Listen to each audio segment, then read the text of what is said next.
Bismillah. Assalamualaikum warahmatullahi wabarakatuh.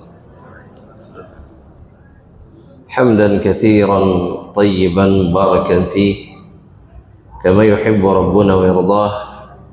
Asyhadu an la ilaha illallah wa asyhadu anna Muhammadan abduhu wa rasuluhu fala nabiyya ba'dah. Ya ayyuhalladzina amanu ittaqullaha haqqa tuqatih wa la tamutunna illa wa antum muslimun. Ya ayyuhan nasu taqu rabbakumul ladzi khalaqakum min nafsin wahidah wa khalaqa minha zawjaha wa batha minhuma rijalan katsiran wa nisaa'a wattaqullaha alladzi tasaaluna bihi wal arham innallaha kana 'alaikum raqiba. Ya ayyuhalladzina amanu taqullaha wa qulu qawlan sadida yuslih lakum a'malakum wa yaghfir lakum dhunubakum wa man yuti'illaha wa rasulahu faqad faza fawzan 'azima. Fa amma ba'du ibadallah rahimani wa rahimakumullah. Atas izin Allah Subhanahu wa ta'ala, kembali kita berkumpul di rumah Allah di dalam kesempatan yang kita harapkan diberkahi serta dirahmati oleh Allah Subhanahu wa ta'ala, semata-mata mencari bekal untuk bisa memperberat timbangan amal soleh kita kelak pada hari kiamat, dan kemudian selamat dari perhitungan atau selamat di hari hisab yang pasti akan kita lalui bersama-sama kelak. Dan kita pun bersyukur kepada Allah Subhanahu wa ta'ala bahwa kita masih didekatkan kepada Al-Quran Al-Karim. Seindah-indahnya perkataan dan sebaik-baiknya kalimat yang ada di alam semesta ini, yaitu perkataan-perkataan Allah Subhanahu wa ta'ala. Dan kita berada di akhir pembahasan suratun Nazi'at, sebelum nanti kita melanjutkan insyaallah ta'ala kepada surat berikutnya. Itu berhenti pada firman Allah Subhanahu wa ta'ala di dalam perjumpaan sebelumnya, ketika Allah Subhanahu wa ta'ala berfirman,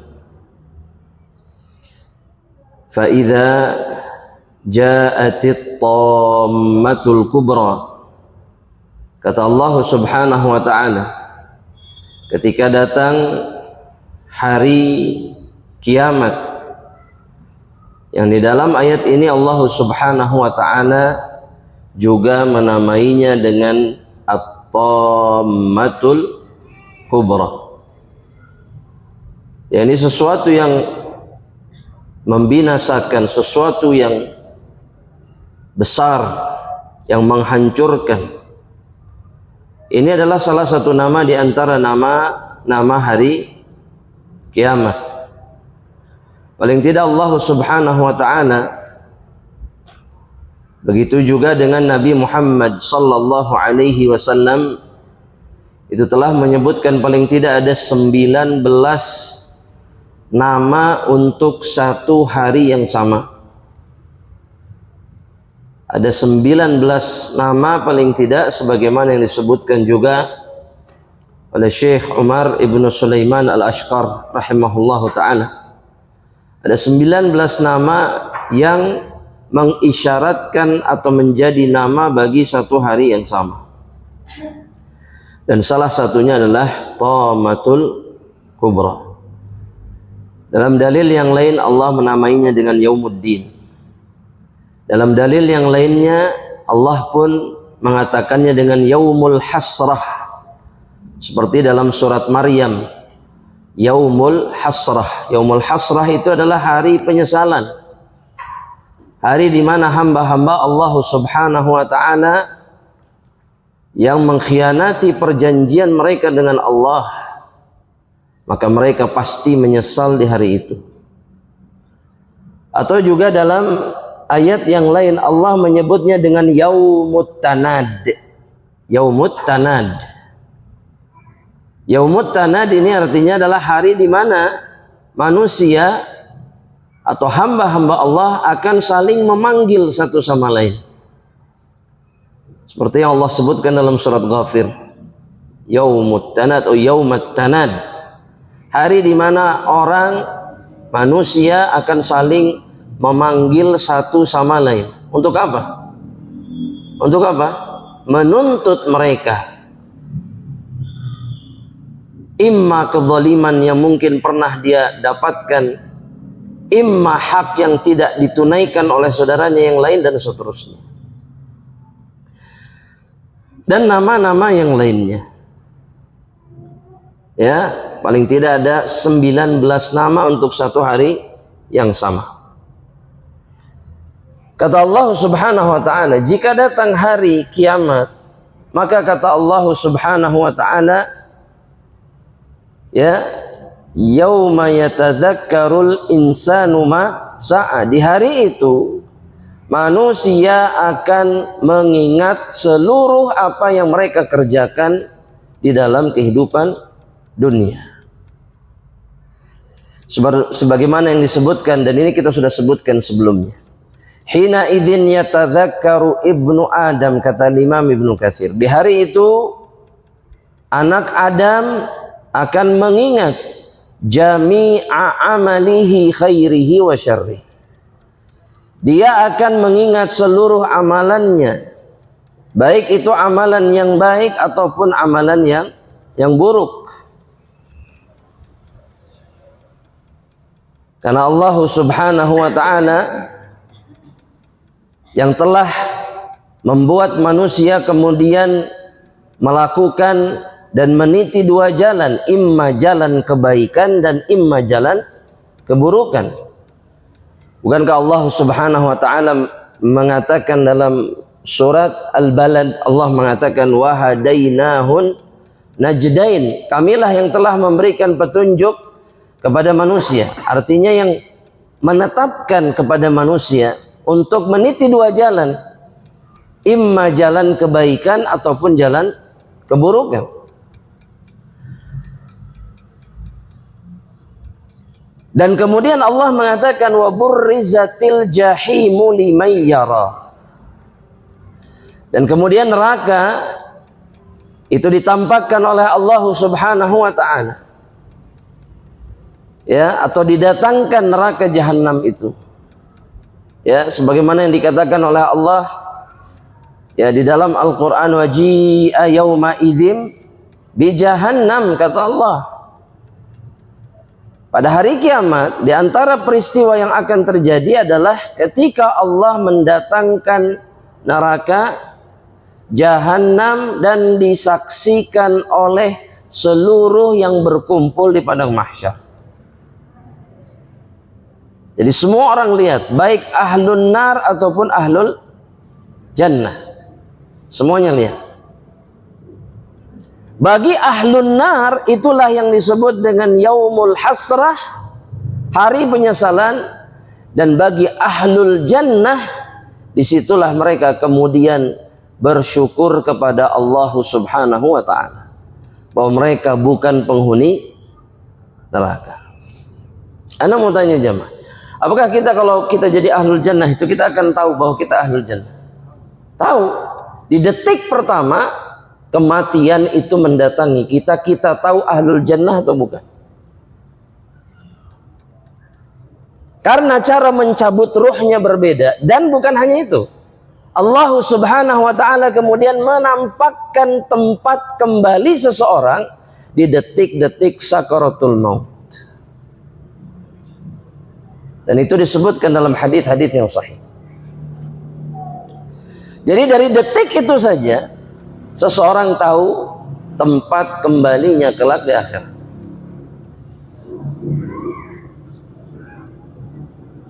Dan Allah Subhanahu wa taala mengatakan, menyebutkan kemudian mereka yang berhak masuk ke dalam neraka jahim atau neraka Allah Subhanahu wa taala.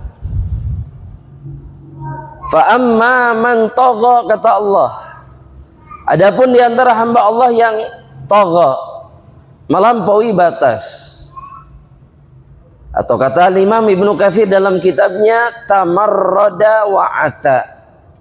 Tamarrad itu artinya meninggalkan kebenaran, mencampakkan perkara yang hak. Dan kemudian ata artinya berbuat sesukanya. Ya, perhatikan jemaah, seorang mukmin di dalam kehidupan dunianya tidak bisa berbuat sesukanya. Karena sebagian dari kita hari ini punya prinsip yang bertentangan sebetulnya dengan iman.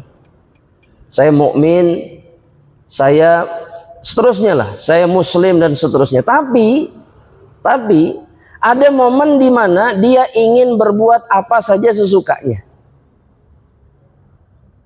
Bebas. Jadi kalau lagi kumpul sama teman seperti tidak ada agama sudah.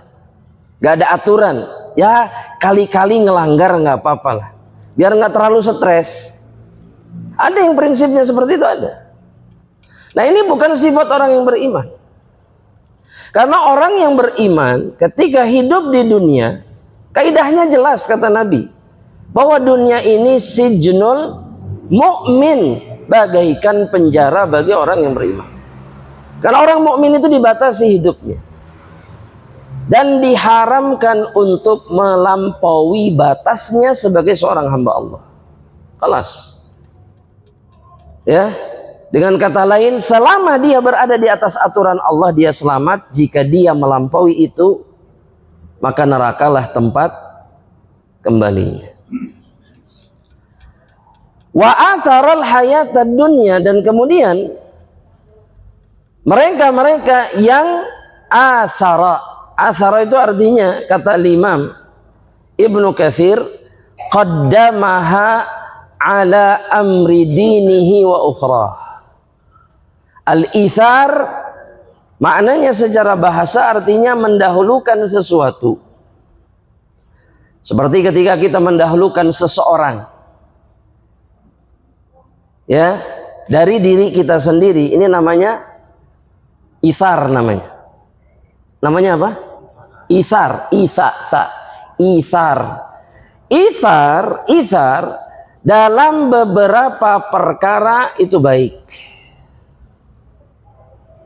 Ya, dalam beberapa perkara itu baik. Tapi dalam beberapa perkara yang lain itu tercela. Di antara yang tercela adalah ketika mendahulukan orang lain di dalam urusan akhirat. Contoh, seperti mendahulukan orang untuk menepati shaf yang pertama ketika sholat berjamaah. Ini tercela di dalam Islam. Kenapa kok tercela, Ustaz? Karena perintahnya dalam urusan akhirat apa? Berlomba-lomba. Bukan membiarkan orang lain lebih dulu. Tapi kalau yang sifatnya tatawu'i, membantu orang lain atau menolong orang lain, maka itsar itu terpuji. Seperti yang Allah Subhanahu wa taala katakan di dalam Al-Qur'an dalam surat Al-Hasyr, ketika ada seorang Ansar yang menyerahkan makanan terakhirnya untuk saudaranya orang muhajirin.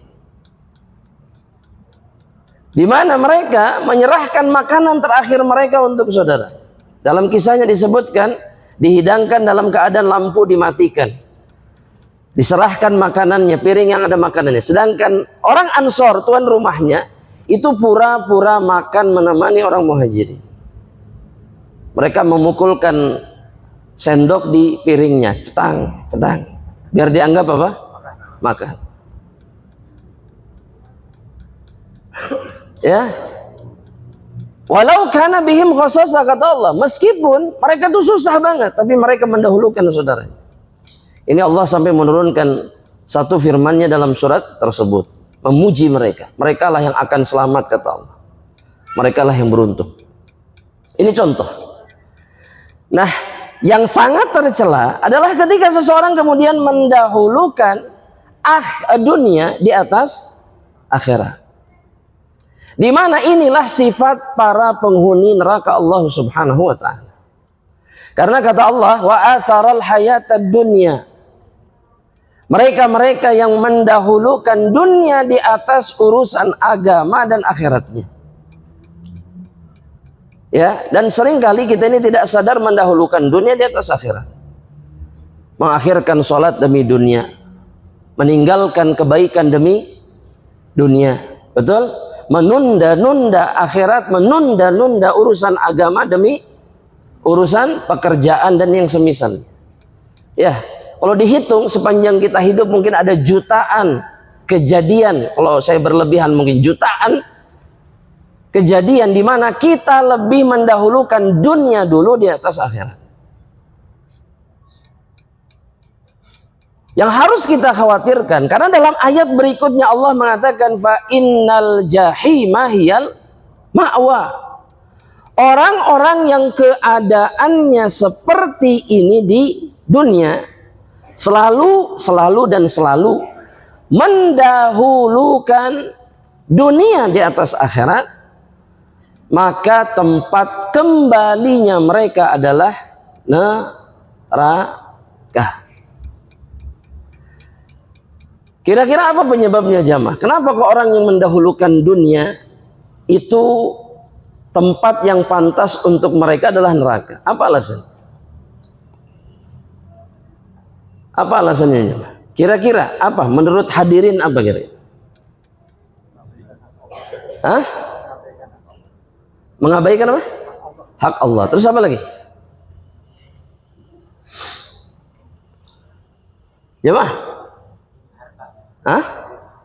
Oh, demi harta. Terus apa lagi? Yang membuat mereka pantas masuk neraka? Tulis. Dalam surat Yunus ayat yang ke-7, Allah Subhanahu wa ta'ala itu memberikan jawabannya. Kenapa kok mereka itu pantas masuk neraka? Kata Allah Subhanahu wa ta'ala, innal ladzina la yarjuna liqa'ana. Mereka yang tidak ingin berjumpa atau mendapati perjumpaan dengan kami.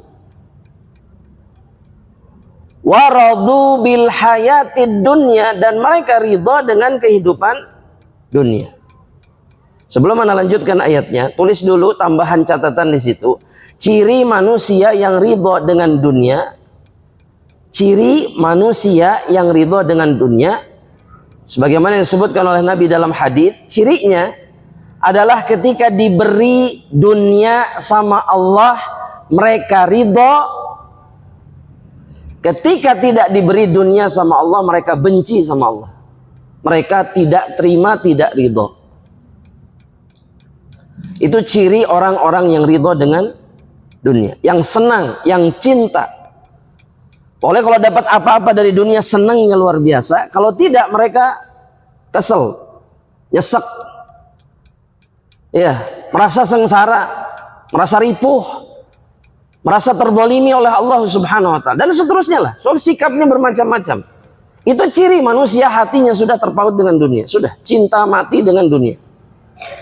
Karena bagi orang-orang yang beriman, dikasih tidak dikasih, iman mereka dan ibadah kepada mereka sama Allah. Bedanya mereka kalau dikasih bersyukur, tidak dikasih cukup bersabar, selesai. Ibadah nggak ada yang berubah. Tetap mencintai Allah dengan beribadah kepada dirinya. Kita lanjutkan lagi. Dalam ayat yang tadi, dalam surat Yunus, ya, kata Allah kemudian watma'annu biha, dan mereka merasa tenang dengan dunia. Tenang di dunia itu. Ya. Mereka merasa aman, merasa tenang dengan dunia. walladzina hum an ayatina ghafilun. Nah, Allah kemudian mengatakan apa? Mereka itu, para pecinta dunia itu adalah orang-orang yang lalai dari ayat-ayat kami. Orang kalau sudah terpana oleh dunia, maka mereka pasti melupakan siapa? Allah. Karena sebab itu mereka pantas masuk neraka. Dan dalam ayat ini pun Allah mengatakan ma'wahumun nar. Ini dalam awal ayat berikutnya. Wa ma'wahumun nar. Tempat kembali mereka adalah neraka. Bima kanu yaksibun. Semua itu sesuai dengan apa yang mereka lakukan. Ya, penyebabnya apa jemaah? Cinta dunia. Sehingga mereka melupakan Allah Subhanahu wa ta'ala. Coba perhatikan, kita kalau sudah sibuk sama dunia, pasti lupa sama Allah. Alas. Ya. Anda bertanya, kalau lagi sibuk-sibuknya dengan dunia, ingat baca Quran? Enggak, sudah, pasti enggak. Ingat sholat sunnah? Enggak. Rawatib setelah sholat wajib? Berura'ah. Bahkan Assalamualaikum, astagfirullah, Allah mantas salam langsung, atau bahkan istighfarnya sambil jalan, astagfirullah. Paham? Karena begitulah dunia membuat manusia melupakan Allah Rabbul Alamin. Dunia. Jadi kalau mau bilang saya mengejar dunia demi akhirat itu cuman apa ya? Apa? Peribahasa atau lebih tepatnya apa? Hilah. Kalau bahasa syariatnya atau bahasa para ulama itu hilah. Itu cuman usaha untuk menipu Allah. Iya. Jadi membahasakan seperti itu bukan hanya saja untuk menipu makhluk, tapi menipu Allah Rabbul Alamin. Karena akhirat itu tidak akan didapat dengan mengejar dunia. Ya, kalau kata Imam Ibnu Qayyim, yang begini namanya hilah. Hilah itu tipu-tipuan sama Allah, mau nipu Allah, padahal Allah nggak bisa ditipu. Ya, kan doanya begini, ya Allah, limpahkan rezeki saya, karena kalau rezeki saya melimpah, saya bisa bantu kaum muslimin. Ketika dikasih sama Allah, maka begitu beratnya dia mengeluarkan hartanya di jalan Allah. Itu sudah tipu-tipuan. Namanya apa? Hilah. Dan Nabi Muhammad sallallahu alaihi wasallam ya telah menggambarkan bagaimana atau siapa orang-orang yang dicintai sama Allah. Dan Rasul mengatakan mereka-mereka yang dicintai sama Allah adalah mereka-mereka yang tidak terpaut sama dunia. Sebaliknya, orang-orang yang terpaut sama dunia dibenci sama Allah. Dibenci nggak sama Allah? Anda mau tanya, dibenci tidak? Orang kalau sudah cinta dunia dibenci sama Allah tidak? Kasih alasan, kenapa dibenci? Karena dia lalai kepada Allah. Terus apa lagi?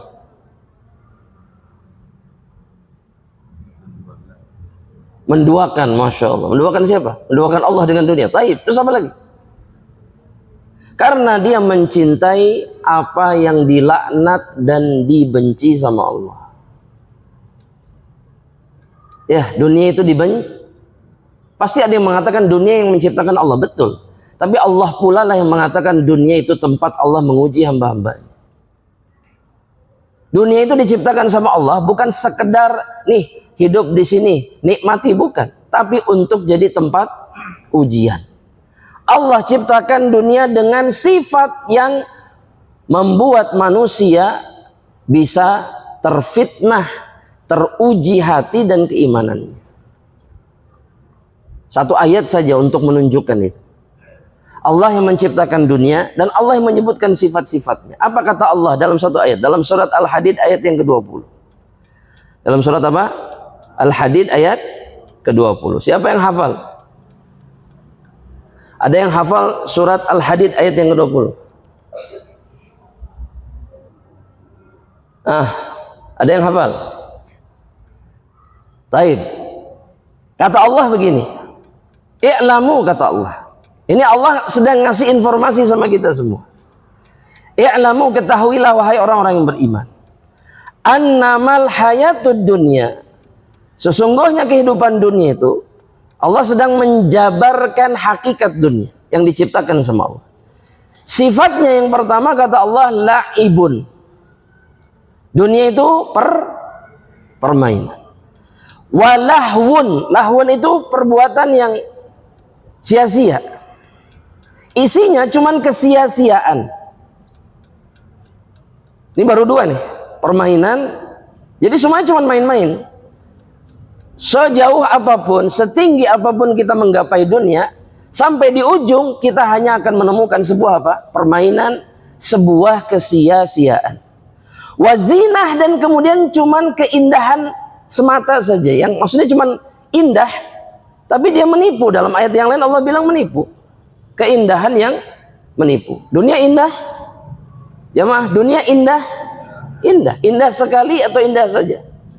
Indah sekali. Tapi ingat, keindahannya fana dan menipu.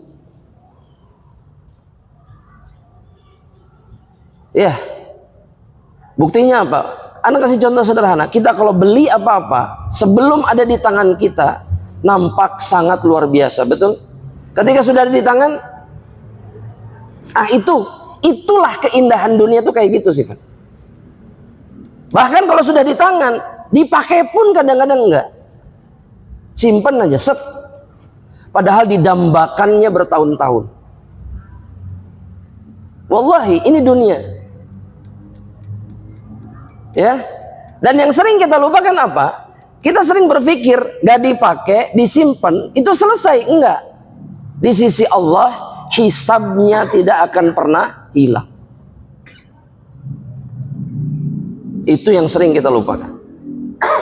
Kita lanjutkan apa kata Allah. Wa tafakhurun bainakum. Dunia itu adalah tempat di mana kalian saling berbangga-bangga satu sama lain. Lihat orang-orang yang ngejar dunia itu. Lihat mereka. Setiap momen mereka, ketika mereka saling menunjukkan dunia mereka, pasti mereka hanya berbangga-bangga. Saya punya ini yang baru, ini terus. Begitu, dunia itu begitu, tidak pernah selesai. Tafakhur lagi, tafakhur lagi. Wa takatsurun fil amwali wal aulad. Dan kemudian dunia itu hanya tempat di mana manusia kemudian berlomba-lomba memperbanyak harta dan keturunan. Ya, kan hidupnya hanya untuk itu. Coba Anda mau tanya, hari ini orang itu kerja untuk kebutuhan mereka atau untuk memperbanyak harta mereka? Kebanyakan orang memperbanyak harta, bukan butuh.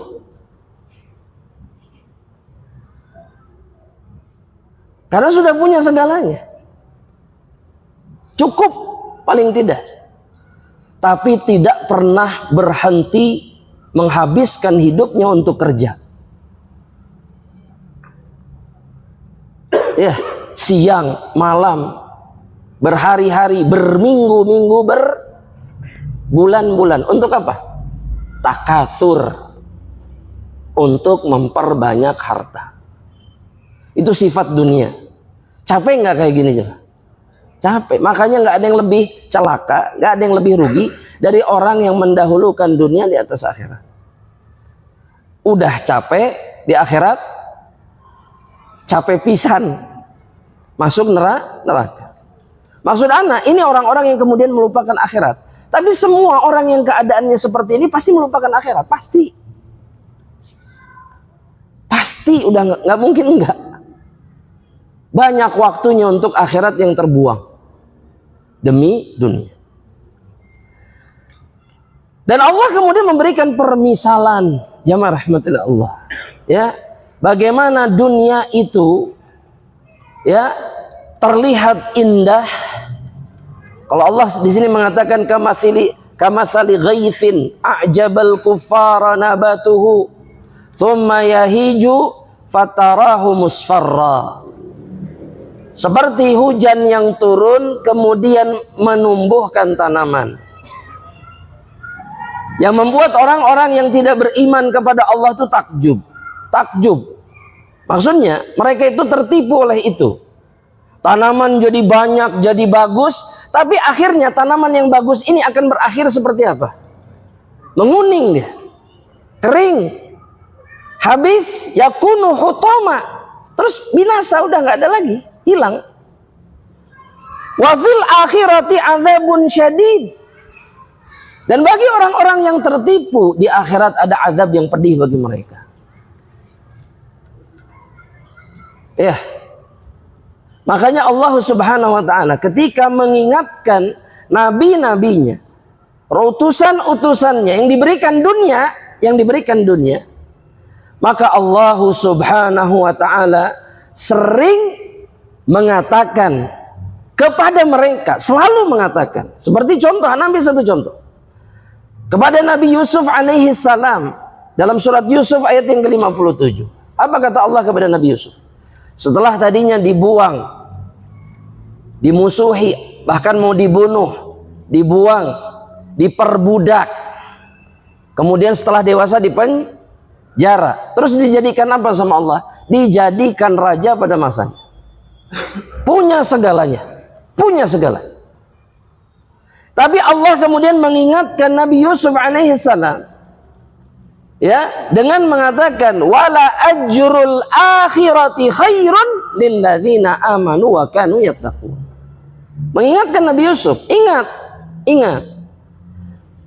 balasan pahala akhirat itu jauh lebih baik bagi orang-orang yang beriman dan bertakwa dibandingkan apa? Dunia. Diingatkan supaya tidak tertipu. Ya, karena nggak ada penipu yang lebih mahir melebihi dunia. Nggak ada. Oh, dunia itu penipuannya luar biasa. Karena korbannya sudah dari zaman Nabi Adam alaihissalam. Ya, kenapa saudaranya anak Adam itu membunuh saudaranya? Dunia. Karena dirasa dia yang dibunuh ini mendapatkan yang lebih baik daripada diri. Kan dunia penyebab. Ya, betul jemaah? Berapa kali kita tertipu sama dunia? Sampai sekarang.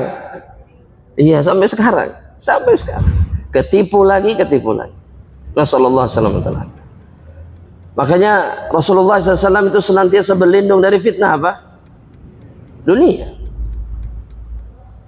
Dari fitnah dunia. Ya. Perhatikan jemaah rahmatullah Allah. Orang-orang yang melampaui batasannya, orang-orang yang kemudian mendahulukan dunia di atas akhirat, maka kata Allah, fa innal jahima hiyal ma'wa. Maka neraka jahim atau neraka Allah yang akan menjadi tempat kembalinya. Ibnu Katsir mengatakan fa inna masirahu ilal jahim.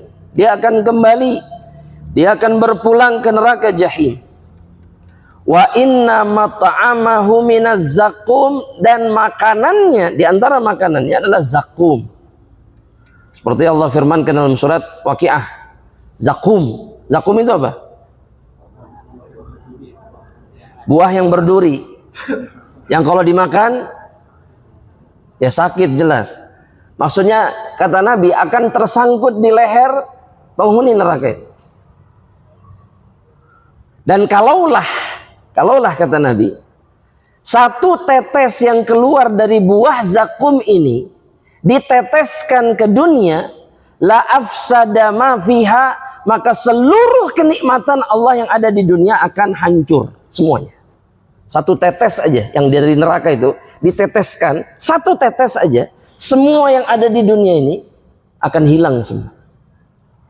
Berubah dari nikmat menjadi tidak nikmat, menjadi sesuatu yang sangat tidak menyenangkan.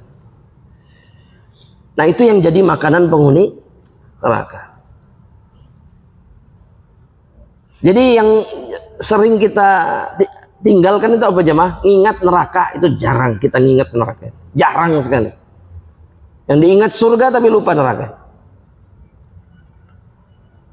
Ya, mana yang harus lebih sering ingat surga atau neraka? Surga, tetap surga. Neraka enggak? Jamaah, mana yang lebih sering, neraka atau surga? Yang harus diingat dua-duanya. Dua-duanya. Tapi mana yang lebih mempengaruhi hati? Bukan neraka. La ilaha illallah Muhammadur Rasulullah. Iya, ini bedanya kita sama salafus saleh. Para salafus saleh, kalau saya tidak salah ingat, salah seorang Yahya bin Abi Katsir mengatakan, "Innallaha yukhifukum bin-nar wa la yukhifukum bid-dunya." Allah itu menakut-nakuti kalian sama neraka. Allah tidak pernah menakut-nakuti kalian sama dunia. Paham maksud beliau jemaah? Ya. Allah itu menakut-nakuti kita dengan neraka supaya kita apa? Supaya kita takut dan semakin bertakwa sama Allah.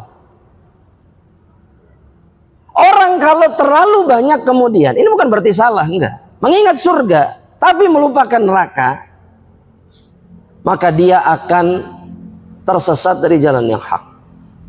Ini seperti orang-orang murji'ah kalau kata para ulama. Mereka punya harapan yang besar sama Allah, tapi lupa kemudian terhadap azab Allah subhanahu wa ta'ala. Kan banyak diantara kita hari ini bersikap seperti itu. Seakan pasti masuk jannah, tidak pernah diazab sama Allah. Padahal dosa sama kemaksiatannya nggak pernah berhenti.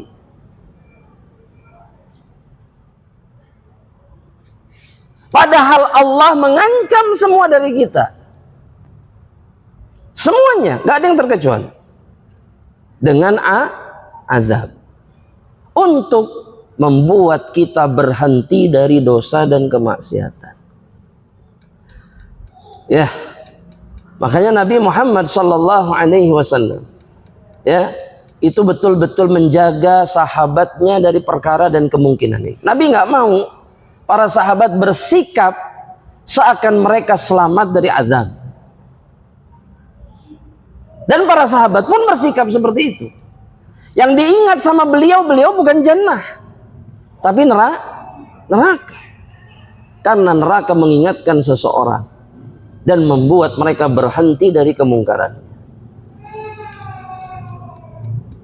Kita lanjutkan jemaah rahmatullahi Allah. Wa mashrabuhu minal hamim, kata Imam Ibnu Katsir, dan minumannya adalah air yang sangat-sangat panas. Hamim itu air yang mencapai puncak titik panasnya, itu namanya hamim. Ya. Dalam ayat yang lain disebutnya ghislin. Jenisnya berbeda-beda. Ya. Ada lagi tinatal khobal kalau dalam hadis. Jenis minuman yang lain, campuran antara darah dengan nanah penghuni neraka. Mohon maaf, kata sebagian ulama, tinatul khobal itu adalah darah dan nanah yang keluar dari, mohon maaf, kemaluan para penzina, yang dijadikan minuman bagi penghuni neraka Allah subhanahu wa ta'ala. Nasallallahu alaihi wasallam. Ya, itu yang akan menjadi makanan yang penghuni neraka. Dan untuk siapa Allah mempersiapkan itu? Salah satunya untuk mereka-mereka yang lebih mendahulukan dunia di atas akhirat. Dan sebaliknya Allah subhanahu wa ta'ala kemudian mengatakan, wa amma man khafa maqama rabbih wa nahan nafsa 'anil hawa. Adapun mereka-mereka yang takut kepada Allah. Ibnu Katsir menjelaskan takut di sini adalah takut ketika berdiri di hadapan Allah pada hari kiamat. Ya. Karena mahalul qiyam ini, tempat berdiri nanti, momen kita berdiri di hadapan Allah adalah momen yang paling mengerikan bagi siapapun. Kecuali yang dirahmati oleh Allah. Iya. Ya jemaah, kita berdiri di dunia saja, berdiri di hadapan makhluk yang mungkin kita segani, kita khawatirkan, kita takut, itu sudah beda perasaan, betul? Betul? Nah sekarang di hadapan Allah cuman berdua.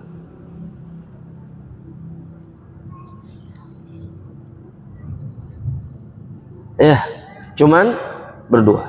Sudah begitu Nabi bilang tidak akan bergeser sampai Allah bertanya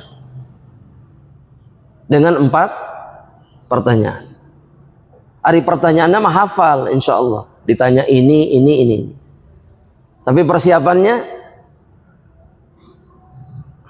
masing-masing paham sejauh mana persiapan dirinya. Ya, yang pertama ditanya tentang apa? Anda ulangi sekali lagi. Yang pertama ditanya tentang apa? Tuh, lupa. Umur ditanya apanya? Untuk apa dihabiskan? Fima afna. Kemudian yang kedua, harta ditanya tentang apanya? Dari mana dan untuk apa? Saat ini seringkali kita hanya memikirkan dari mana. Yang halal, pokoknya kudu halal, gak boleh haram. Saya ninggalkan ini, ninggalkan itu, ninggalkan ini dan itu segala macam, riba ini itu. Sudah. Tapi lupa perkara yang kedua yang akan ditanyakan. Wa fima anfaqahu. Untuk apa dia gunakan hartanya. Itu pun akan ditanya. Ya, Anda tanya dulu lah sebelum dilanjutkan. Infak terbaik itu apa?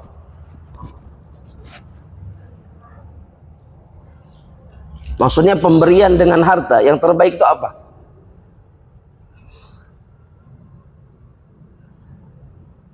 Ini pandangan kita jamaah. Apa? Kan udah pernah Anda jelaskan ini sebelum. Apa?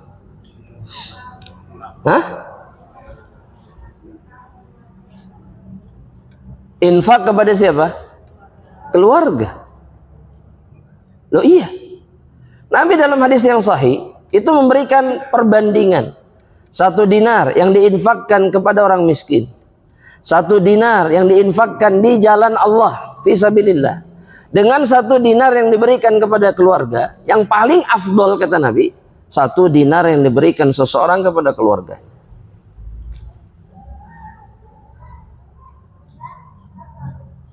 Jemaah, kepada siapa? Keluarga. 1. Tapi Ustaz, anak pengen yang jariah. Berarti gimana caranya kalau jariah? Maksudnya pengen yang gak berhenti-berhenti pahalanya. Gimana caranya?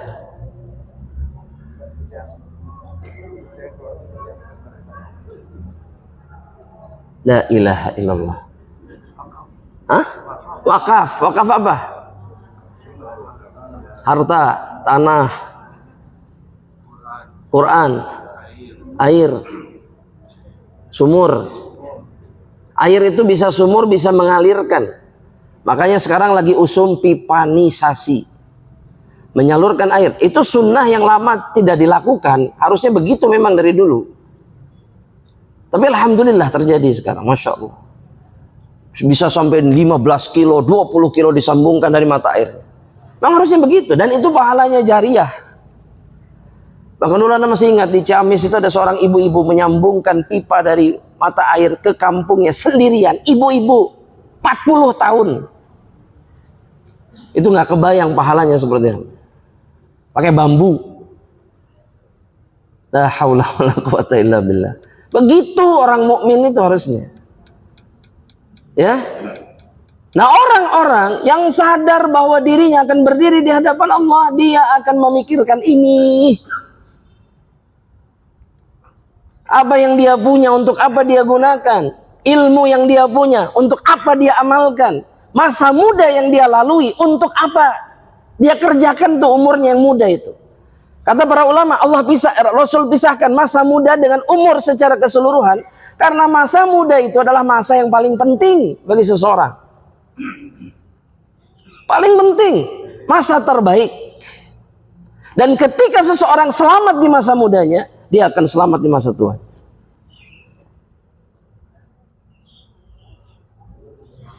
Setiap dari kita akan menghadapi itu. Sehingga pantas kemudian Allah mengatakan wa amman khafa maqama rabbih. Adapun mereka yang takut, karena yang takutlah yang mempersiapkan dirinya. Kalau nggak takut ya model-model kita, model anak lah gitu sudah. Nyantai, ada waktu kosong nyantai, rebahan, Bahkan ada istilahnya kaum apa? Nyantai, makan lagi. Ya, tidur terus bangun apa lagi? Makan deh. Refreshing lagi. Jalan-jalan lagi. Banyak waktu luangnya. Boleh silakan, tapi ingat, semuanya akan dihisab. Makanya orang beriman berpikir, oh jangan sampai sia-sia waktu saya. Ya, orang bilang time is, padahal buat orang beriman apa? Time waktu itu imma jannah imma nar. Kalau nggak surga, neraka. Karena kata Al-Hasan Al-Basri, modal kita di dunia ini al-waqt. Modalnya adalah waktu. Maksudnya modal kita untuk masuk surga atau sebaliknya. Modal kita untuk masuk neraka. Itu adalah waktu. Kita lanjutkan. Kata Allah, wa nahan nafsa anil hawa, dan kemudian dia menahan dirinya dari hawa nafsu. Khafa hukmallahi fih. Ya, orang-orang yang takut kepada Allah dan kemudian nahan nafsa an hawaha, menahan jiwanya, menahan dirinya dari hawa nafsunya. Waradaha ila ta'ati maulaha. Dia membuat hawa nafsunya, menundukkan hawa nafsunya untuk kemudian mentaati Allah. Melakukan ketaatan kepada Allah Subhanahu wa ta'ala. Karena tidak ada yang lebih, perkara yang lebih membuat seseorang tersesat di dunia ini melebihi hawa nafsunya. Lihat Allah Subhanahu wa ta'ala mensifati orang-orang yang tersesat di dunia ini, seperti orang Yahudi, orang Nasrani, orang-orang musyrik. Allah sifati mereka sebagai orang yang mengikuti hawa nafsunya. Kita ambil satu contoh di dalam Al-Quran Al-Karim, ya, di dalam satu ayat, dalam surat Al-Qasas ayat yang ke-50. Ya, ayat ke berapa? Ke-50. Surat ke-28. Kata Allah Subhanahu wa ta'ala, fa illam yastajibu laka. Di sini Allah sedang mensifati orang-orang kafir Quraisy.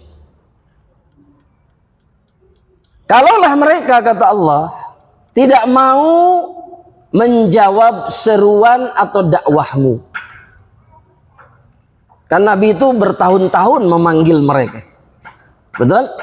Berapa tahun? Di Mekah saja berapa tahun? 13 tahun Nabi ngajak orang Quraisy, 13 tahun. Tapi yang menjawab itu nggak lebih dari 90 orang. Jadi selama 13 tahun orang-orang muhajirin yang terkenal dalam sejarah itu nggak lebih dari 90 orang. Antum bayangin, 13 tahun. Ya.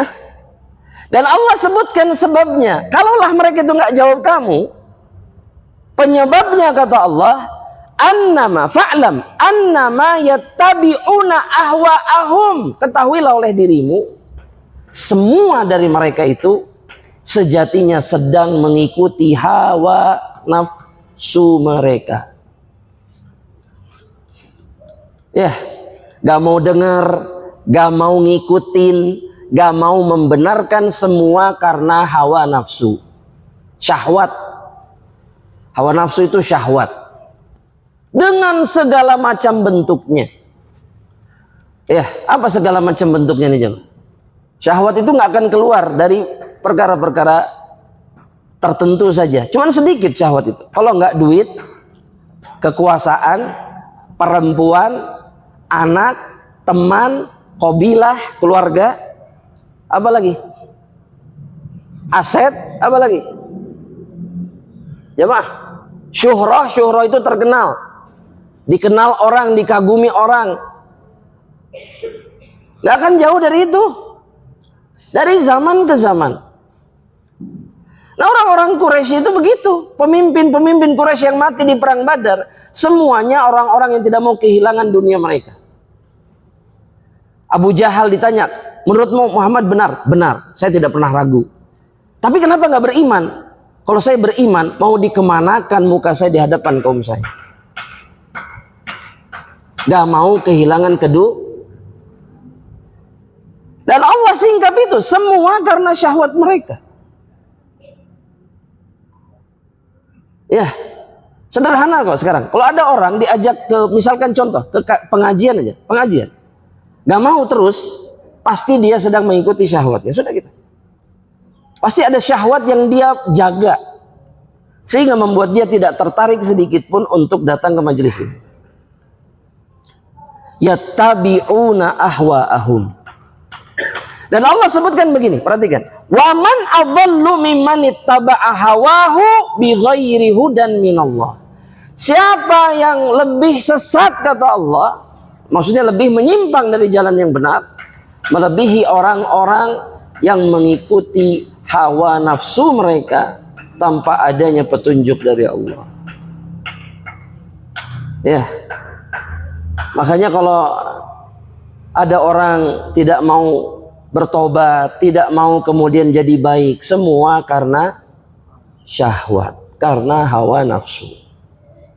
Ya. Dan Nabi sudah mengatakan bahwa hawa nafsu yang diikuti itu adalah perkara yang membinasakan.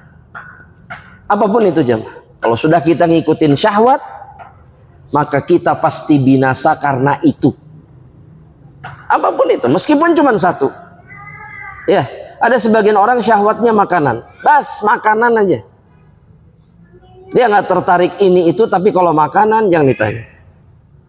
Ya, riwayat dan sanadnya tentang makanan lengkap. Iya. Dia bisa menjelaskan sejarah makanan itu sampai leluhurnya. Ya, itu baheula teh mulainya di tahun 60. Nu bogana teh ngaranna ieu. Dulu mah nggak di sini, dulu mah di daerah sana. Tokona teh leutik teh. Itu kan sanad, itu periwayatan jam. Ya, terus dia bisa menyebutkan macam-macam jenis makanan dari A sampai Z. Ada, itu syahwatnya. Nah, kalau orang sudah sampai level seperti ini, dia pasti binasa oleh syahwatnya. Ya, jamaah rahmatullah Allah. Perhatikan, anak ingin sebutkan satu hadis dari Rasulullah SAW. Hadis ini, jamaah rahmatullah Allah, diriwayatkan oleh beberapa imam hadis seperti Imam Abu Dawud dan yang lainnya. Sanadnya hasan.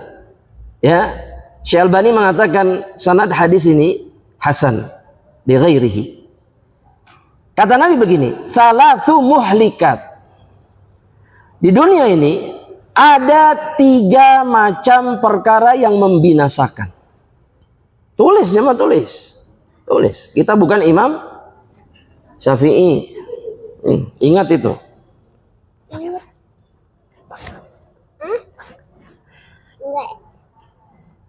Dan kata Nabi, sekalian ya jemaah ya, wa salatsu munjiyat, dan juga ada 3 perkara yang menyelamatkan. Kemudian Nabi menyebutkan 3 perkara yang membinasakan terlebih dahulu. Yang pertama kata Nabi, syuhun muta'. Perkara yang membinasakan yang pertama kata Nabi adalah kekikiran yang ditaati.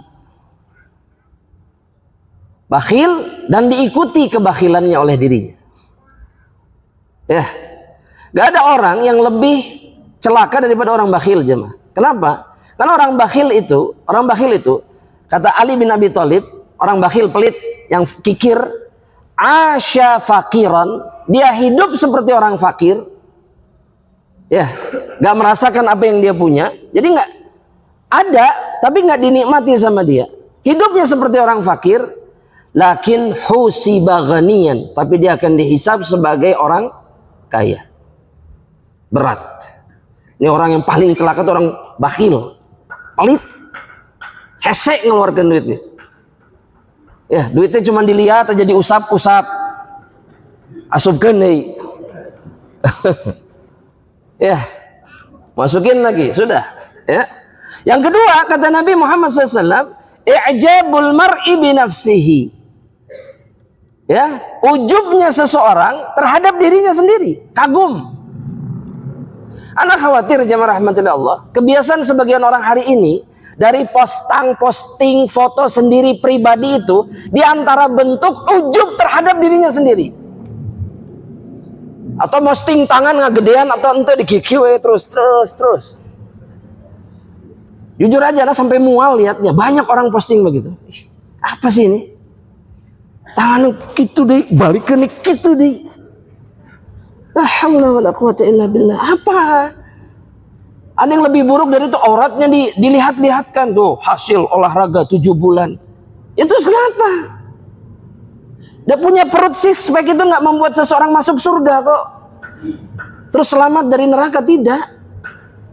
Tapi menyombongkan diri jelas menjadi penyebab masuknya seseorang ke dalam neraka. Ujub.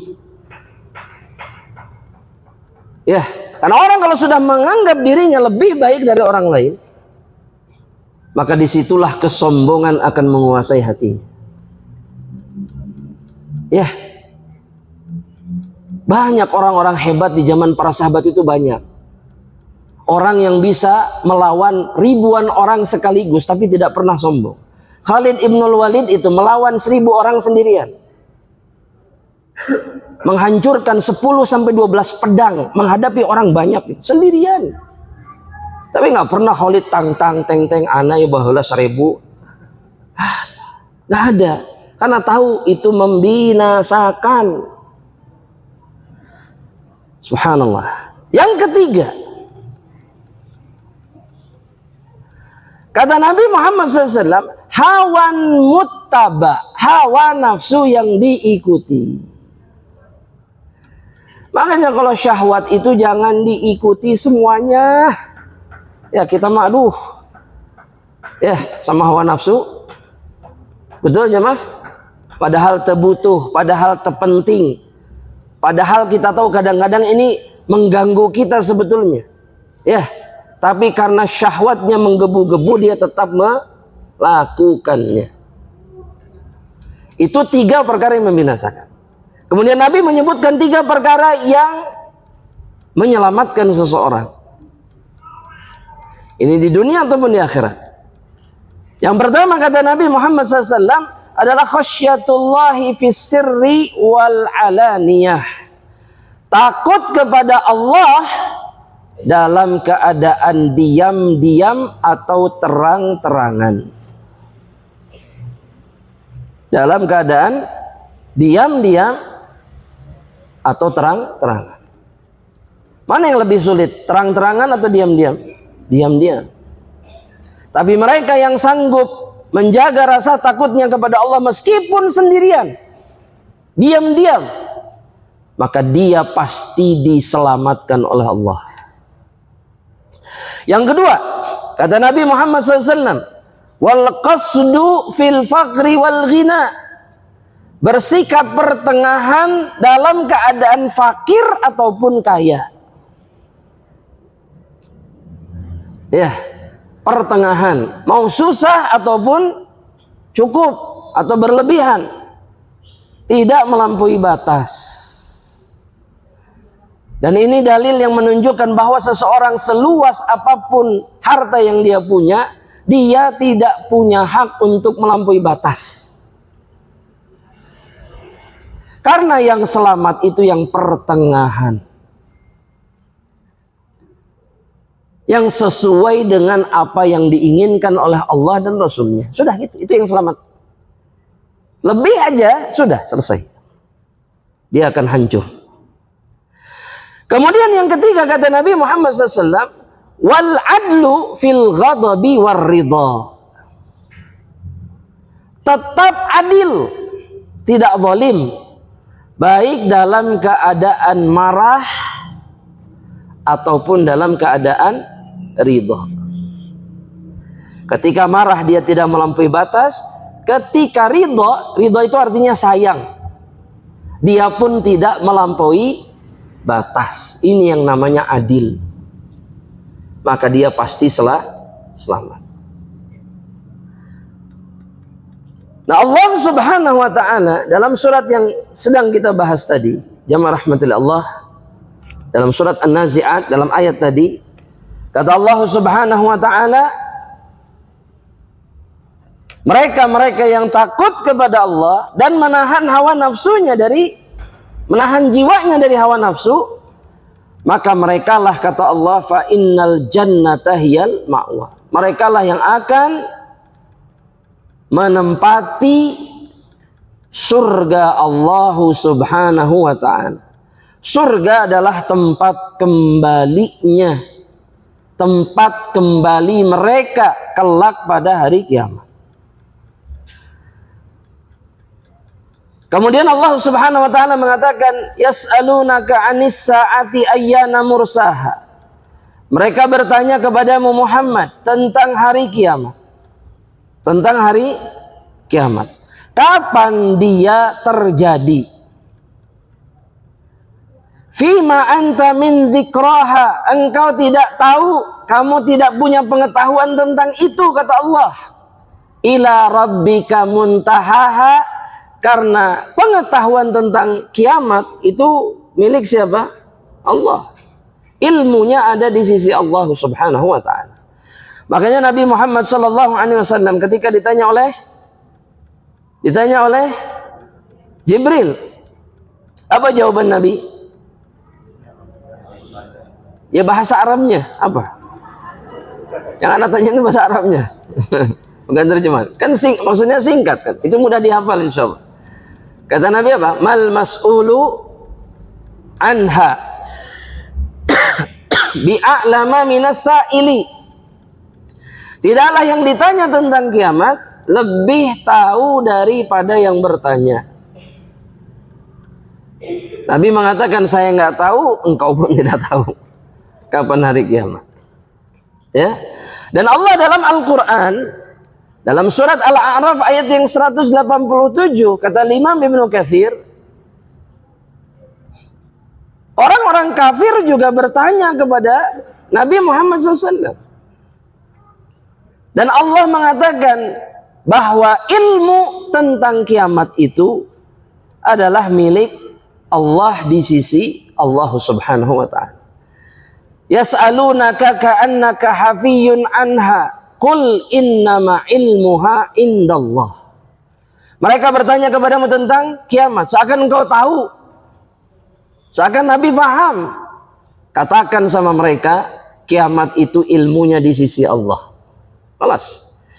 Dan ilmu tentang kiamat ini, pengetahuan, waktu dan seterusnya tentang kiamat ini di antara 5 perkara gaib yang hanya diketahui sama Allah. Salah satunya apa? Kiamat. Yang lainnya apa? Hujan. Yang lainnya apa? Mati. Rizki. Itu hanya Allah yang tahu. Kapan persisnya hujan? Ya, atau yang terjadi di alam semesta ini, gempa misalkan. Hanya Allah yang tahu kapan. Manusia baru tahu ketika apa? Terjadi. Tapi kapannya hanya Allah Subhanahu wa ta'ala yang tahu. Ya. Maka jangan pernah sibuk hari ini, sibuk kemudian memperhitungkan. Karena nggak ada gunanya. Yang harus kita lakukan dan kita sibukkan apa? Memohon, berdoa, berlindung sama Allah. Dan bertaubat dari semua dosa-dosa kita. Anak-anak akan ulang-ulang ini terus. Bahwa gempa bumi dan yang semisalnya itu karena dosa manusia. Itu penyebabnya. Maka bertaubatlah. Bertaubatlah. Para salafus soleh ketika gempa bumi mereka istighfar sebanyak-banyaknya. Karena mereka tahu bahwa gempa bumi karena dosa. Bukan heboh. Kalau sekarang kan kita heboh jemaah.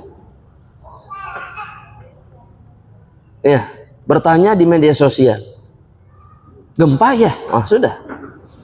Ya terus gempa, terus kenapa? Istighfarin banyak gitu. Gak usah sibuk cari informasi atau memberikan informasi sama manusia yang lain. Nasallallahu alaihi wasallam. Kita lanjutkan. Kata Allah begini, innama anta mundziru may yakhshaha.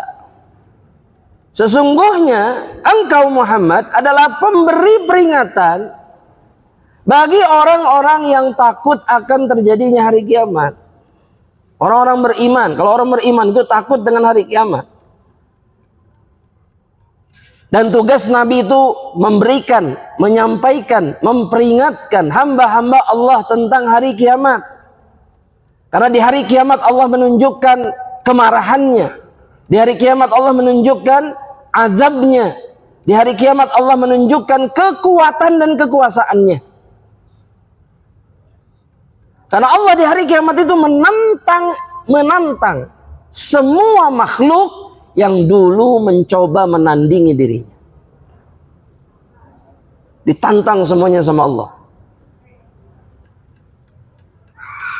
Nah di situ kita kan sama juga jemaah. Kita kalau dulu misalkan orang tua kita marah, ayah kita marah, kita waduh ini lagi marah, betul? Kita milih apa jemaah? Diam. Nah bayangkan yang marah pada hari kiamat itu Allah.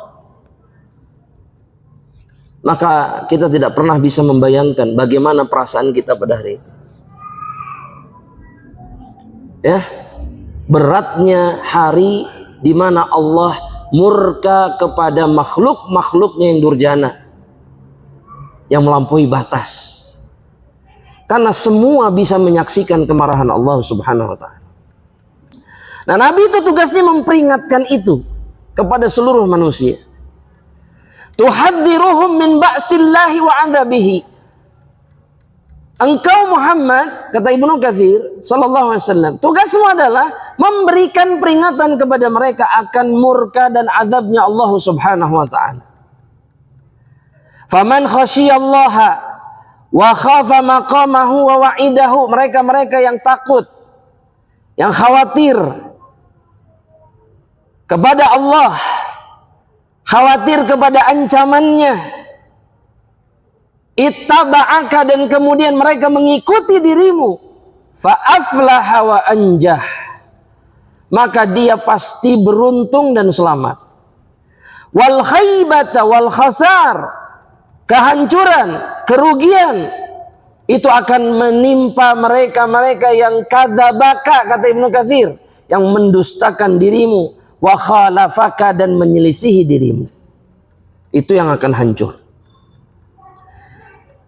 Dan Allah kemudian mengatakan ka'annahum yauma yarawnaha lam yalbathu illa asyiyatan aw duhaha. Ketika manusia itu dibangkitkan nanti pada hari kiamat dan dikumpulkan ke padang mahsyar, itu mereka tuh merasa seperti baru tidur.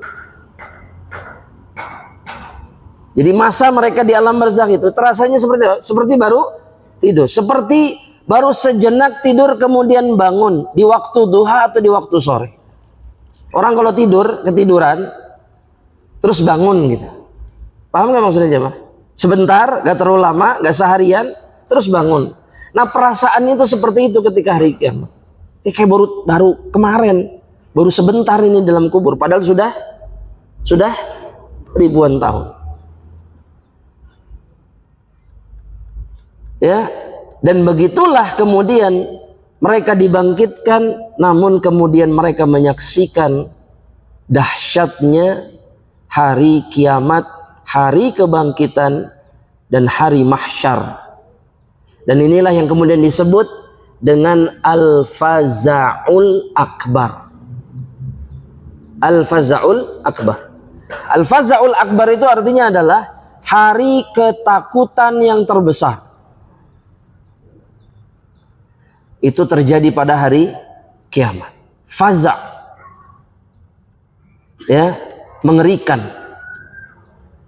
Karena sudah sepantasnya seseorang kemudian takut pada hari itu. Wallahu a'lam bishawab. Jamaah rahmatullahi Allah Subhanahu wa taala. Ini yang disampaikan oleh Imam Ibnu Katsir di akhir penjelasannya terhadap suratun Nazi'at, dan ini pun akhir kajian kita insyaallah di pagi hari ini. Ya, insyaallah kita masuk ke surat An-Naba biidznillah taala di perjumpaan berikutnya biiznillah. Wallahu a'lam bishawab. Nah, silakan kalau ada pertanyaan, Anda silakan. Fadhil.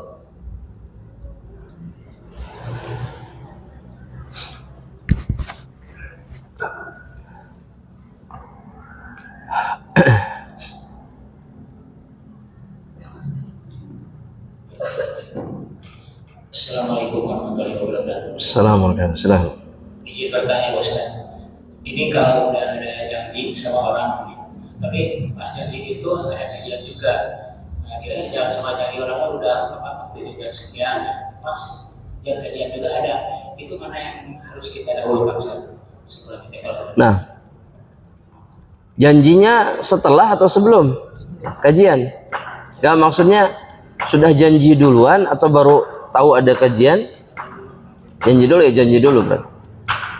Dan yang terbaik adalah menggabungkan antara janji itu dengan kajian. Kenapa nggak janjiannya di tempat kajian? Nah ya, kita rubah tempatnya, entong di sana, tetap di jam yang sama. Kita janjiannya di tempat kajian. Hah? Mau kirim barang. Kalau kemudian bisa diakhirkan juga tidak ada masalah. Tapi kalau itu sesuatu yang sudah kita janjikan terlebih dahulu, maka menunaikan janji itu diantara sifat orang beriman dan hukumnya wajib. Menunaikan janji itu hukumnya wajib juga. Maka mendahulukan yang wajib yang lainnya itu boleh membuat seseorang meninggalkan perkara wajib lainnya. Sama contoh di zaman Nabi Muhammad SAW, para sahabat itu tidak selalu datang ke kajian. Maksudnya terkadang mereka bolos. Tapi kalau mereka bolos, itu karena sebab yang juga wajib. Atau udzur syar'i. Seperti Umar, beliau mengatakan, kuntu atanawabu ma'a akhin li min ma'anil Madinah. Saya itu punya kebiasaan bergantian, sif-sifan, duduk di majelis Nabi dengan seorang saudara saya dari daerah Ma'ali Madinah, dataran tingginya Madinah. Maksudnya, kalau Umar bisa, maka saudaranya tidak hadir.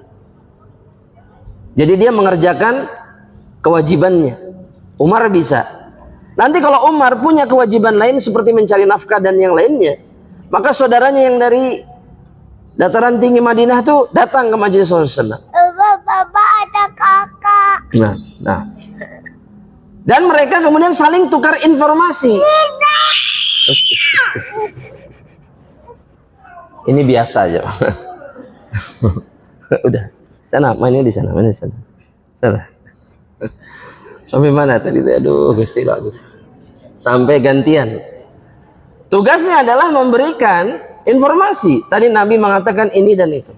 Dan ini artinya kalau ada kewajiban lain, maka duduk di majelis Nabi ditinggalkan. Padahal kita tahu tidak ada majelis ilmu yang lebih mulia daripada majelis ilmunya Rasulullah SAW. Tidak ada di dunia ini. Sampai kapanpun. Tapi bisa ditinggalkan gara-gara apa? Ada kewajiban yang lain. Ya, wallahu a'lam bishawab. Jazakallahu khair. Mudah-mudahan ini jelas insyaallah taala. Ya, wallahu a'lam bishawab. Tapi kalau bisa digabungkan lakana ahsan insyaallah taala. Ya, jelas. Ana jawab dulu pertanyaan yang masuk, ya nampaknya cukup banyak, ya. Kita jawab pertanyaan berikut. La ilaha illallah. Ustaz, pertanyaan pertama. Untuk perempuan dalam sholat berjamaah, paling utama menempati shaf paling belakang. Jika shaf paling depan masih kosong, apakah kita sebaiknya mengisi shaf terdepan lebih dahulu atau kita menunggu shaf penuh dan menempati shaf yang paling belakang? Jawabannya, perempuan itu shafnya ketika berjamaah dengan kaum lelaki, maka shaf terbaiknya adalah yang paling belakang. Jadi yang diisi dulu yang paling belakang. Jadi kalau perempuan terbalik, belakang, maju, maju, maju. Nah yang paling buruk kata Nabi yang paling depan. Kalau laki-laki sebaliknya, shaf terbaiknya adalah yang paling depan. Makin belakang itu yang terburuk. Karena makin jauh dari pahala besar. Ya, yang didoakan sama Nabi itu shaf pertama, shaf kedua. Dan seterusnya lah, ya. Tapi ada tapinya. Kalau berjamaahnya dengan wanita saja, imamnya perempuan, maka berlaku hadis yang sama seperti yang berlaku untuk laki-laki. Shaf terbaiknya adalah shaf yang paling depan. Itu yang dikatakan oleh para ulama. Jadi ini berlaku hanya ketika mereka berjamaah dengan laki-laki. Karena yang paling jauh dari shaf laki-laki yang paling selamat. Paling terlindungi dari fitnah.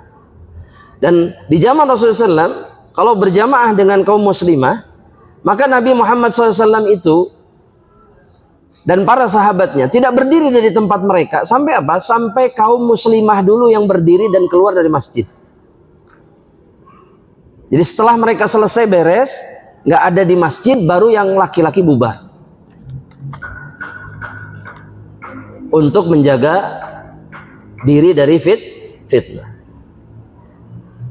Pertanyaan berikutnya, apakah kita boleh beribadah mengharap pahala seperti yang disampaikan oleh Rasulullah SAW, seperti menjalankan sunnah rawatib 12 rakaat, mengharap rumah di surga karena di dunia tidak punya rumah? Subhanallah. Nah, tabas. Ataukah seharusnya beribadah hanya karena menghadapkan ridha Allah saja dan beribadah sebagai tujuan penciptaan saja? Beribadah dengan mengharapkan apa yang dijanjikan oleh siapa? Allah. Itu yang namanya ikhlas. Ulangi sekali lagi. Ikhlas itu adalah ketika seseorang beribadah hanya mengharapkan balasan dari siapa? Allah. Jadi kalau Nabi bilang, barang siapa yang sholat sunnah 12 rakaat sehari semalam dan kemudian dijaga sama dia, maka dia berhak mendapatkan satu rumah di surga. Anda mau tanya, satu rumah di surga ini dari siapa? Dari Allah. Dan kemudian itu memotivasi kita untuk melakukannya, maka itu yang namanya ikhlas. Lakukan itu, ya harusnya begitu memang. Dan keliru orang yang menganggap bahwa kalau ngarepin balasan mah ikhlas, itu salah besar. Ikhlas itu bukan berarti tidak boleh ngarepin. Ikhlas itu mengharapkan balasan, tapi hanya dari Allah. Itu yang namanya ikhlas. Jadi nggak butuh makhluk, nggak butuh pujian makhluk, nggak butuh ini dan itu, tapi butuhnya hanya dari Allah. Nah itu yang namanya ikhlas. Makanya apalagi di sini disebutkan karena di dunia tidak punya rumah, ini semestinya jauh lebih termotivasi. Iya. Makanya Allah tuh, aduh ya Allah luar biasa pengasihnya sama kita itu. Allah nggak kasih rumah di dunia, Allah persiapkan yang jauh lebih baik di mana? Di surga. Dan Allah mudahkan cara kita untuk dapatkan rumah di dunia. Setengah mati kita dapat rumah, setengah mati. Bahkan melakukan yang haram kita demi rumah. Dikasih kesempatan yang gampang apa? Sholat aja 12 rakaat sehari semalam. Setiap 12 rakaat satu rumah. Bayangkan jika kita melakukannya bertahun-tahun, berapa rumah yang kita dapatkan? Setahun berapa rumah? Kalau setiap hari 365, anggap seperti itu, 365 kali 10 tahun sudah berapa rumah itu? 3.650 rumah kali 50 tahun. Sudah antum tuh punya komplek di sana. Bukan rumah lagi. Subhanallah ya. Jadi jangan berkecil hati. Dan apapun yang kita miliki di dunia pasti binasa. Pasti kita tinggal. Sedangkan yang di akhirat lebih baik, insyaallah taala. Pertanyaan berikutnya, Ustadz, apakah boleh mengajukan permohonan ini beasiswa mungkin ya, beasiswa pada lembaga non muslim atau pada lembaga ribawi seperti bank? Gak boleh, karena yang muslim masih banyak ya, dan bertawun dengan orang muslim itu yang diperintahkan, bukan bertawun dengan orang kafir. Selama masih ada orang muslim, selama masih ada orang muslim, maka bertawunlah dengan mereka, jangan dengan orang-orang yang tidak beriman. Kemudian pertanyaan berikutnya, apakah istighfar cucu untuk nenek dan kakek yang sudah wafat bisa mengangkat derajat mereka seperti istighfar seorang anak pada orang tuanya? Anda mau tanya, kakek sama nenek itu statusnya bagi cucu apa? Orang tua. Seorang muslim wafat, tidak ada ayah dan ibu yang masih hidup pada saat itu, tapi nenek sama kakeknya masih hidup, maka nenek sama kakeknya dapat jatah yang sama seperti jatah ayah sama ibunya. Karena kakek nenek itu orang tua kita. Sama, sampai manapun. Makanya Nabi Adam itu disebutnya apa? Kakek kita. Abul Bashar, ayahnya semua manusia. Disebutnya bapak kita. Karena nasab kita semua kembali kepada siapa?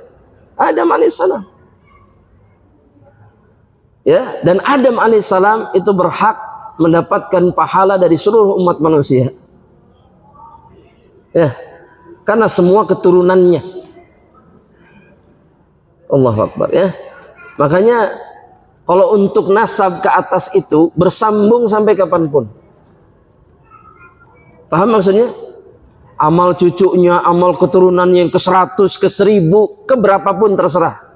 Generasi ke berapapun, maka setiap kebaikan dan amal solehnya naik ke atas. Sampai nenek moyang. Selama mereka beriman kepada Allah. Pertanyaan berikutnya, Ustadz, jika suami memberikan gaji hanya sebagian, dan itu pun memberinya dengan ditelat-telatkan, dengan berbagai alasan. Terkadang gaji juga dipakai untuk keperluannya saja. Bagaimana Ustadz hukumnya? Ana jawab, ini mau jawaban yang ideal atau yang tidak ideal? Yang ideal. Idealnya menurut syariat yang Ana jawab. Suami itu kewajibannya adalah memenuhi kebutuhan keluarga. Kewajibannya itu bukan menyerahkan gaji seluruhnya. Karena prinsip ini masih ada di tengah-tengah kaum muslimah. Jadi suami itu dalam syariat, dalam Al-Quran ataupun hadis, ataupun perkataan para ulama, tidak ada syarat kewajiban harus menyerahkan seluruh penghasilannya kepada istri. Kenapa begitu Ustaz? Alasannya syar'i. Kenapa? Karena laki-laki itu tanggung jawabnya itu bukan istri dan anak-anaknya saja. Dia punya orang tua. Dia juga punya saudara. Kalau uangnya dikasihkan semua, apa yang tersisa untuk dirinya dan orang tuanya dan saudaranya? Gak ada. Ya, dan bukan kali pertama saya menyaksikan. Saya lihat sendiri, pernah. Itu mau keluar tuh minta sama istrinya, Bang. Mana ker bensin? Iya, dan nyari hatena saya tuh. Saya mau sakit hati bener. Maksudnya sedih gitu. Masa laki-laki sampai ngemis begini? Iya. Beneran. Itu coba dibayangkan coba. Mana harga diri suaminya? Coba kalau anaknya lihat bapaknya minta-minta sama ibunya. Padahal yang kerja bapaknya. Yang banting tulang setengah mati sampai sakit-sakitan bapaknya. Tapi ketika dia butuh dia harus minta sama istri. Aduh Ustadz dalam mau diberikan kemana-mana pasti beak, kata siapa? Ya, lu pinter nabung mah saya, kata siapa? Ketika ini dilakukan, maka pasti rumah tangganya tidak diberkahi sama Allah. Makanya susah terus. Ini pengingat dulu pertama. Nah suami itu berdosa kalau kemudian dengan sengaja dia tidak menunaikan hak keluarganya. Makanya Nabi bilang, kafa bil mar'i itsman an yudayyi'a man ya'ul. Cukuplah dianggap sebagai seorang pendosa ketika seorang laki-laki, seorang suami tidak menunaikan hak dan kebutuhan orang-orang yang wajib dinafkahinya. Nah, yang begitu dosa. Nah kalau ini tujuannya seperti itu ya dosa, gak boleh. Tapi kalau tujuannya membagi dan memang sebetulnya sudah cukup juga kebutuhan keluarganya, dia gunakan untuk kebutuhannya juga, untuk kebutuhan yang lainnya, maka boleh. Ini bukan sesuatu yang tercela. Ya, wallahu a'lam bishawab. Masya Allah. Makanya kita kalau cari dalil ya dalam sunnah, dalam hadis, gak ada ceritanya Nabi nyerahin duitnya sama istri-istri. Ada nggak? Nabi minta gitu sama Aisyah misalkan. Nggak ada dalam sejarah. Semua Nabi yang mengadakannya, semua. Butuh apa? Ada, sini. Makan, dibawa, diambilin, dibeli ke pasar, Nabi ke pasar. Ya, kalau mengikuti sunnah Nabi, perempuan itu ratu. Nggak usah repot, nggak usah pusing, nggak usah riweuh. Diurus semuanya, tapi ada banyak yang nggak mau begitu. Banyak gitu. Ada yang memang harus akhirnya kebutuhan dan seterusnya, tapi banyak yang nggak mau diperlakukan seperti itu. Ya, nggak bisa di rumah terus liut, pusing, dan seterusnya. Ya, semoga Allah jaga kita semuanya jemaah rahmatullah. Ya, dan istri-istri kita dan juga semua keturunan kita, amin. Ya, pertanyaan berikutnya, Ustadz, pada pertemuan Kamis pekan lalu pernah kebahas bahwa tanda kiamat adalah banyaknya tulisan seperti buku-buku. Buku itu adalah dibuat oleh manusia. Bagaimana hukum bagi penulis, penyusun, pembuat? Perhatikan, banyaknya tulisan itu bukan dosa. Sehingga penulis, pembuat, apapun tidak berdosa selama isinya baik. Cuman ketika itu terjadi, ingatlah bahwa itu tanda dekatnya kita sama kiamat. Ada satu tanda lain, Anas kasih contoh. Seperti diantara tanda kiamat adalah istri, perempuan, ikut berusaha, ikut membantu suaminya dalam usaha. Itu juga disebutkan dalam hadis. Ikut bisnis. Terjadi enggak? Tapi pertanyaannya, apakah itu jadi dosa? Jadi nggak boleh? Enggak. Cuman kalau orang mukmin melihatnya, kalau sekarang sudah terlalu banyak perempuan ikut bisnis atau banyak tulisan, berarti kita ini berada di zaman terakhir dan kita dekat dengan. Jadi nggak semua tanda kecil kiamat itu tercela, enggak. Ada yang boleh, tapi dia menjadi isyarat bahwa kita sudah dekat sama hari kiamat. Mudah-mudahan ini bisa dipahami. Ya, jadi banyak tulisan, banyak buku di mana-mana. Ya, kemudian tulisan itu bisa diproduksi seminggu sekali, mungkin keluar buku baru, terus begitu. Itu nggak tercela sedikit pun. Tapi jangan lupa bahwa ini isyarat yang sangat nyata yang diberikan sama Allah bahwa kita dekat sama hari kiamat. Dekat dengan kemunculan Dajjal dan tanda-tanda besar lainnya. Meskipun kita tidak tahu kapan, tapi tandanya sudah ditunjukkan. Jelas ya? Wallahu a'lam bishawab. Pertanyaan terakhir. Ustaz, bila ada gempa secara syariat, apa yang harus kita lakukan? Bertobat, beristighfar. Karena tidaklah satu musibah apapun termasuk gempa muncul melainkan karena dosa. Kita menyelamatkan diri kalau gempanya dahsyat, silahkan. Tapi jangan pernah putus dari istighfar. Dan setelah itu, setelah gempa jangan balik lagi sama kemungkaran. Tobat sudah, berhenti. Jangan lalai lagi karena gempa itu pengingat dari Allah. Iya. Bukan sibuk dibahas, ya gempa gempa di mana deh. Biasanya kalau udah daerah ini gempa nanti merembet ke sana kemari. Bukan itu yang harus kita bahas sebetulnya. Tapi bersegeralah kita untuk bertobat dan terus bertobat sama Allah Subhanahu. Dan ingatkan manusia, jangan diam. Ini nggak boleh, ini haram. Ini penyebab gempa ini penyebab azab ini. Penyebab bencana, terus begitu. Minimal, kalaupun kita hancur karena musibah, naudzubillah, karena azab, kita punya hujjah di hadapan Allah. Kami sudah kasih tahu ya Allah. Tapi mereka tidak mau mendengarkan. Ya, sekarang itu udah bukan waktunya diam. Sekarang itu waktunya mengingatkan diri kita sendiri dan orang lain. Bukan diam. Kasih tahu ini nggak boleh. Karena tugas kita cuma ngasih tahu. Ini nggak boleh. Jangan begini. Ya. Jangan begini, jangan begitu.